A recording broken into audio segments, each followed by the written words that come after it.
I was at a wedding on the weekend, and no song went off more on the dance floor than Move On Man. She's still got Love that. Now, for most of his life, Andrew Z was overweight, to say the least. By the age of 31, he was at his very heaviest. He was tipping the scales at a whopping 320 kilos. He was morbidly obese and literally eating himself to death there for a while. Well, remarkably, he's managed to transform his body and his life after losing an incredible 60% of his body mass. That is around 200 kilos in just 12 months. And we are very pleased to say that the man himself, Andrew Z, joins us now. Can we get a round of applause, please? Welcome. Look at that. Remarkable. Thanks, guys. Join us here. Very good morning to you. Nice to see you. First Hey, of all, guys. congratulations. Thank you very much. That is amazing. How does it feel when you hold up those shorts of yours? Unbelievable. That's the second time I've done it. I found them last night and I said, I wonder how these look like again. Couldn't believe it, you know. It's just seeing him that big is absolutely amazing. Incredible. I just figured it out. You've lost 2.5 me's. Yeah. You were carrying 2.5 of me around. Yeah. It's extraordinary. Yeah, it's hard to believe, you know, because you live in that body for such a long time, and you get used to it. You don't realise how much weight you're carrying, and I'm still transforming myself till this day. The journey's not done yet. I've still got a long way to go, but yeah, it's amazing. A lot of people are always telling me, you've lost 2 or 3 of me, and So is there a target inside? absolutely, yeah. I want to get to 85 kilos. Wow. 85. From 320. From 320, yeah. And then I'll be having skin removal surgery, because that's been the whole idea. That this whole thing is that I deserve to be my correct weight once in my life. I deserve that, and I've been on yes, the you do. Yeah, that's right. You know, I got sick of sitting on the sidelines of life, and I just want to take action and get on top of my life again. So speaking of that, where did this weight gain journey start for you? I'll never forget the day. It was the 1st of April, 2018. I woke up, sat on the side of my bed, looked over at myself in the mirror, and I had just instantly had this awakening and thought, you've got a lot of work to do. But the truth of that journey is that it did start a very long time ago. 5, 6, 7 years ago, 10 years ago, I've tried and failed many different things, many different times. So the success this time round has been part of all these failures that I've learned from.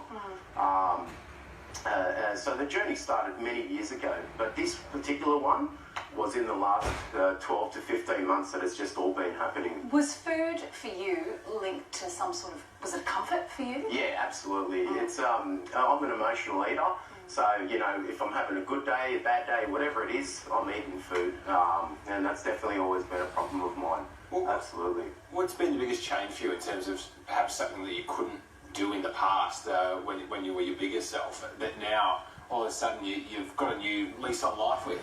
The best thing for me was we went to the State Theatre with a friend of mine to watch Danny Boy, and I was still about 187 at that time. I had come back from overseas, and I said to him at the time, I said, mate, I'm probably not going to be able to fit in these seats. It's an old theatre, and you know, and that was kind of a bit of an aha moment for me. I sat in there. The guy next to me came in with his date. I didn't even bother them, and I just felt like I wasn't this thing in the room anymore. And there's a lot of moments like that happen, like walking down the street and people aren't looking at you like this, you know, alien in the room, and that's great, you know. Sorry, I was just going to say, I just wanted to ask you, was there any point where you thought, I'm not going to get through this, I'm not going to be able to lose the weight? Absolutely, yeah. I mean, the road to the success of this has been fraught with many obstacles, both realised and unrealised, whether they're physical or not physical.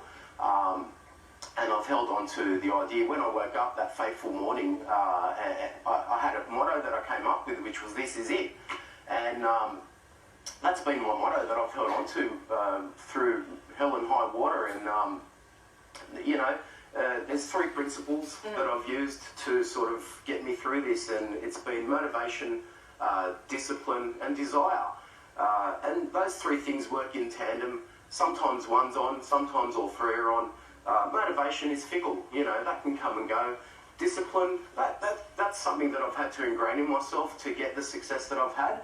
But discipline can also get wavered by so many different things. And the one thing that's kept me going is the desire that I deserve to be correct weight. And you deserve it. That's yeah, it. that's right. Putting you first. Yeah, exactly that's so right. wonderful. Yeah. You're such an inspiration to so many people Thank you. at home. Congratulations. Thanks, and mate. here's to the new goal of 85 kilos. Yeah, that's right. Well, once I'm done with 85, I'll be 77 or something with my correct BMI. Well, we look forward to continuing to watch your journey. Well done. Thanks, guys. Remarkable. If I can just say a quick thanks as well, there was a mate of mine, Andrew, who helped get this all happening initially with my trip overseas and everything. And they're back at home watching, and I just want to say a big thanks to him. And you know, he supported me through it, and just having him there helping me through it was a big thing for me. And also the guys. Well, we've got to wrap it up there. No worries. Appreciate you coming in, Andrew. Congratulations. Thanks, guys. Amazing. Thank you. What an absolute legend. Now to a Today Health Alert about popular essential oils with a